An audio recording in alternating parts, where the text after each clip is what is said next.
Good morning, everyone. Marlene here, and thank you for joining me for this new message.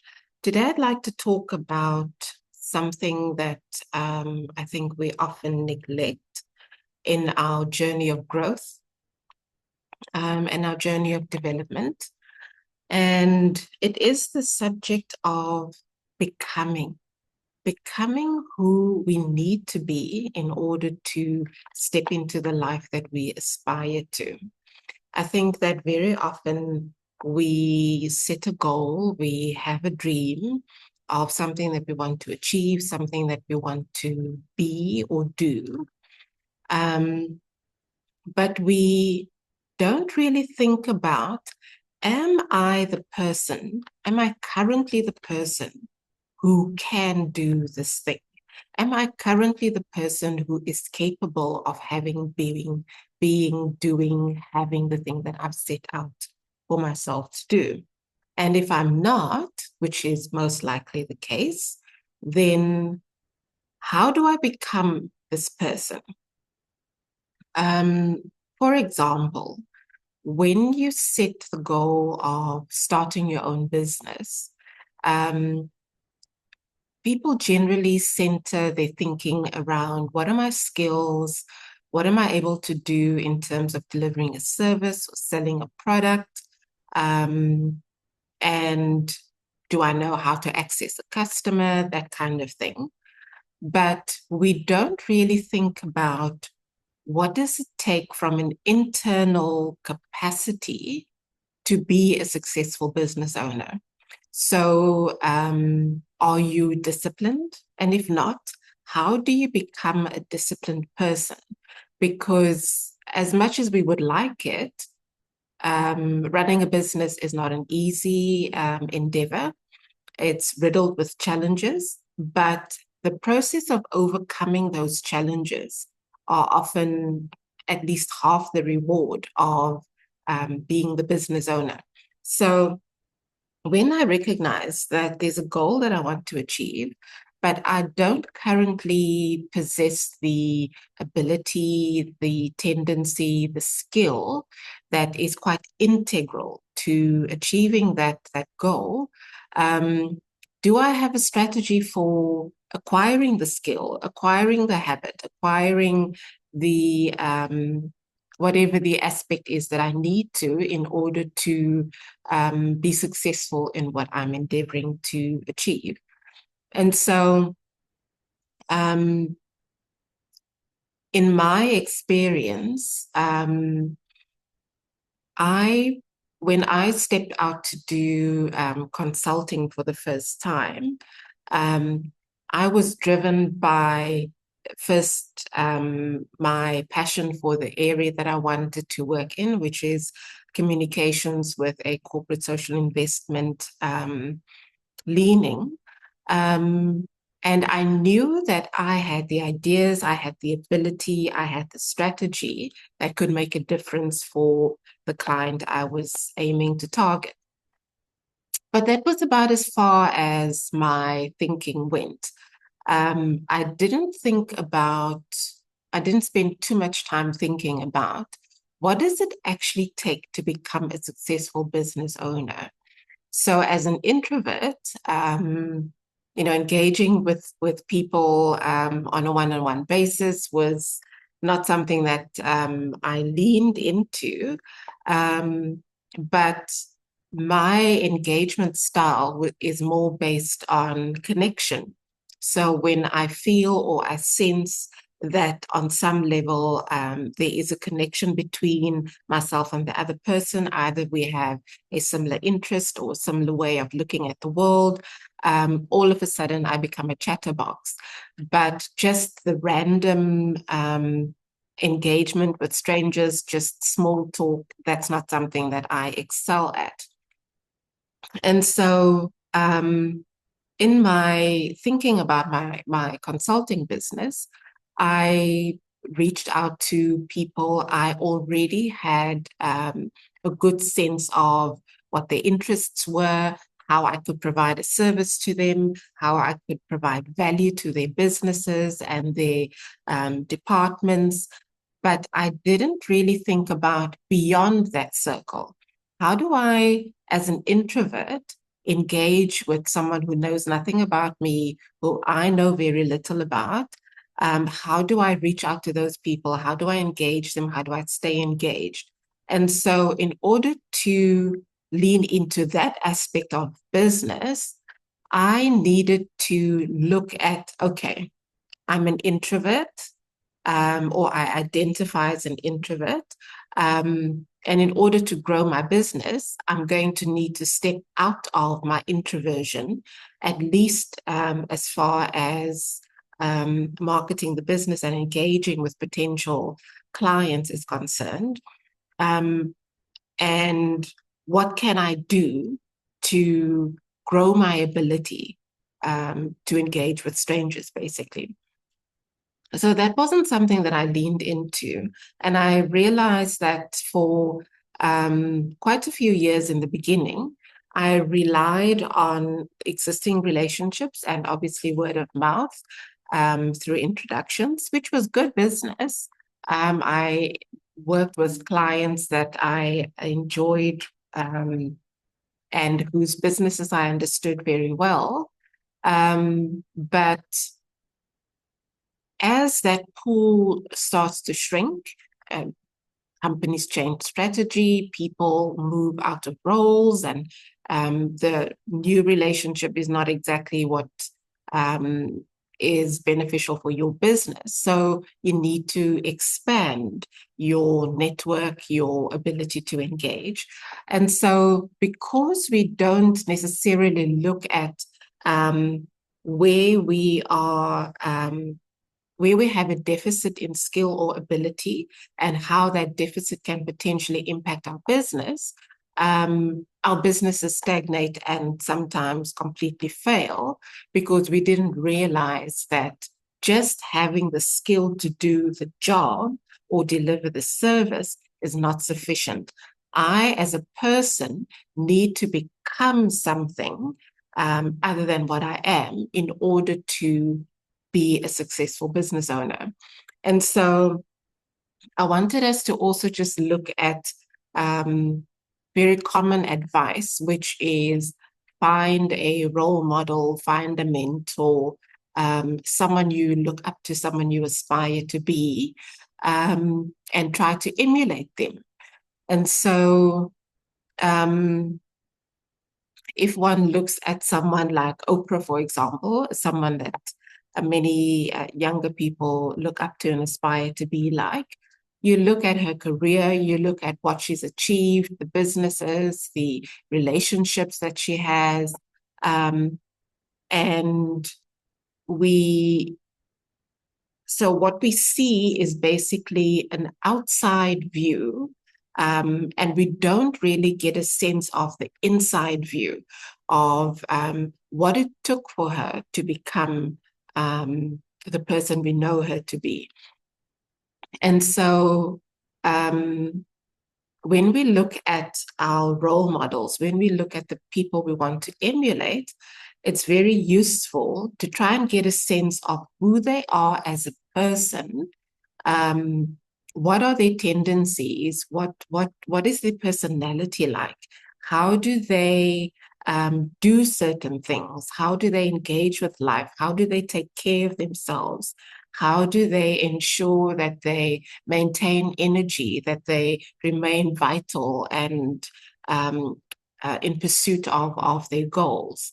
And very often we make the wrong assumptions about the people we look up to.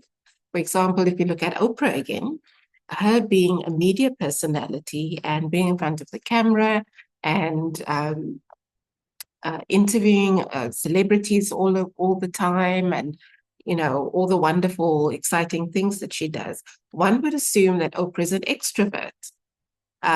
She looks like she's enjoying all the talking and engaging. But if you really listen to her talking about her personal life, you realize that she's actually more of an introvert in the sense that she, outside of her job requiring her to engage with a lot of people, she prefers to be home She prefers to be in serene, settled, quiet surroundings, surrounded by an intimate group of very close friends and family. And so she even talks about not being the person who wants to go to parties all the time and preferring to stay home with a good book or whatever it is that she does on her beautiful properties. But when you see her on screen, one would assume the complete opposite, that this is someone who just loves being surrounded by people. And so I think Oprah is a great example um, for us to look at in terms of the thing that I want to do or the way that I feel called to make a contribution to the world might seem at odds with who I am as a person, as a personality. But if I can tap into that part of me that is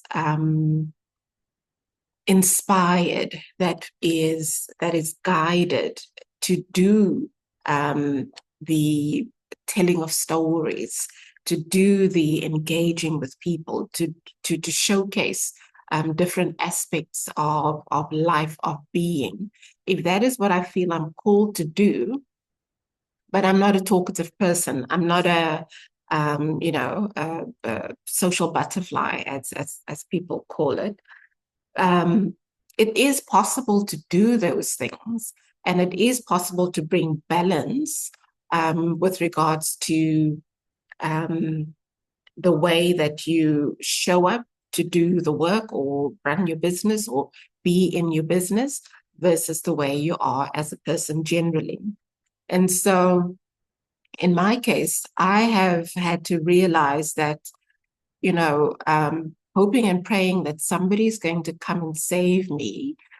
Somebody's going to come and do the marketing of my business, go knock on doors and talk to strangers, which is the part that I really dreaded, and bring me the work to do the execution. I had to come to a place where I realized that that is not going to work for me. And I had to then build up the courage to uh, not just go knock on doors, but build up the courage to have um, a belief in myself, a belief in what I am able to do, the difference that I'm able to make in a person's business, regardless of who they are, regardless of what they know about me. I had to come to a place where um, doing the work or delivering the result becomes part of who I am.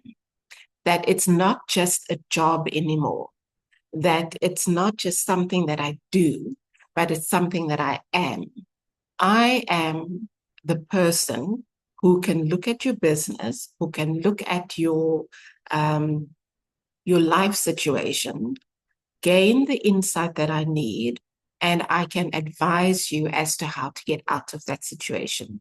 So it became about this is who I am. And so when I meet a stranger, when I introduce myself, I'm introducing myself as the solution, not introducing myself as a salesperson selling a service.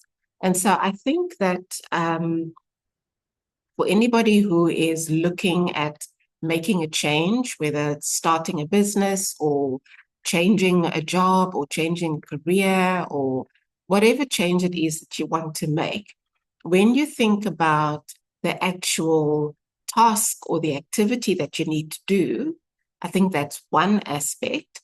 But another aspect is, are you the person who does that thing? Are you that thing, essentially? Are you the solution? Are you the answer, as opposed to being the person who sells the answer? So there's separation there. And so if you are still in a place where you feel that you are selling a service or selling a solution, there is some work to be done in terms of how do I integrate who I am with what it is that I am able to do, what it is I'm able to deliver to people. And that speaks to being in your purpose, being in a place where you know that this is part of what God has put you on this earth to bring into the world. That helping a business owner grow their business, helping a career woman navigate a transition from one career to the next, or a transition from being employed to starting a business. If you feel that that is what you are called to do, then you are the solution. I am the solution. I'm not selling a service any longer. I'm not selling a thing that is separate from me. I am the answer that my potential client is looking for, not the service that I would have otherwise been selling. And so I think that when we recognize that, okay, there is some more that I need to do in terms of integrating myself with the thing that I feel I'm called to do. Either I need to get to a place of knowing, a place of certainty about the value that I represent, the value that I'm able to bring. And it doesn't really matter whether other people agree with it, but I need to know it. And only when I know it can I step into a situation as the solution and not as somebody bringing a solution.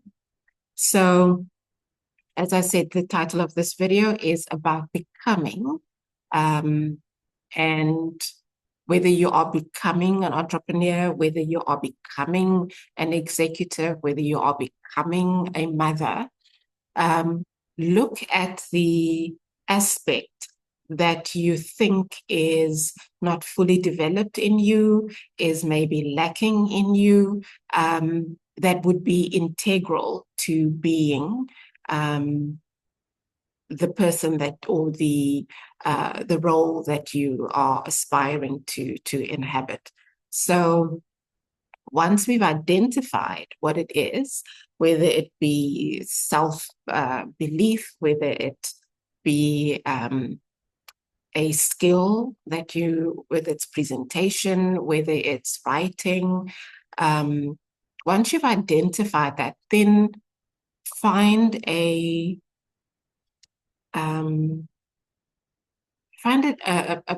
approach that works for you as to how you are going to start bridging that gap between what you are and what you need to become. And you need to do what works for you. Listening to what other people have done and what has worked for them can be useful only to the point where it can point you to look within yourself and say, okay, so in my situation, I'm going to look at, I don't know, whatever the situation is that applies to you, and experiment. Don't expect that, it's going to be a one solution approach. You might need to try several things. You might need to spend several days, several weeks, several months working on this particular aspect, but you need to do what works for you. We need to understand that our calling and our purpose is unique to us. There is nobody else on the planet who can do what you are called to do in the way that you are called to do it, in the way that you are uniquely equipped to do it. So, yes, we can look at what other people have done, what has worked for them, but then we need to make adjustments for our own situation and then apply it. And I think that is also very important, that we need to remember application is the answer. You need to keep moving forward by applying. Every application will give you new information. Based on that information, you can then reiterate and make adjustments and then apply again. And through this continuous process of application, you will after several weeks, you will realize, I'm no longer the person I thought I was. I now have more confidence. I feel my presentations are better. My way of engaging with people has changed. But while you are in the process, you don't necessarily see the incremental improvements. It's only when you get to a certain point and you look back that you say, okay, I'm no longer where I was. And I think that is one way we can look at becoming the person we need to be in order to live in our purpose with intention, and not allow life to kind of happen to us. So, this is my message for today. And I hope that it helps you to um, get a better sense of where you are currently, what it is that you feel called to be, called to do in this world. And I hope it gives you something to think about in terms of how to bridge the gap between who you are and who you are called to be. So if you love this content, please like and subscribe, and I look forward to chatting to you again. Thank you.